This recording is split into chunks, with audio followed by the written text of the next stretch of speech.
দেখছো কি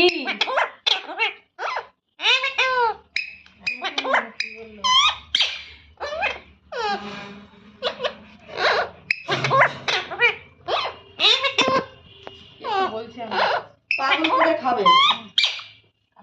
ওই যে মিঠু মিঠু বলছে। হ্যাঁ চা খাবি? ওই যে আসবে তাকে বলবে মিঠু চা খাবি? হ্যান্ডশেক করো, হ্যান্ডশেক করো।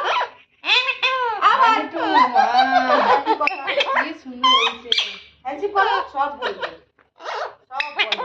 চা খাবি? কি হয়েছে কি মিঠু কি ইয়া মিঠু কি হয়েছে হ্যান্ডশেক করো, হ্যান্ডশেক করো। এই যে হ্যান্ডশেক করো, এইভাবে হ্যান্ডশেক করো। করো। এই তুই সর, তুই সর, সর। এই মিঠুটা বলছে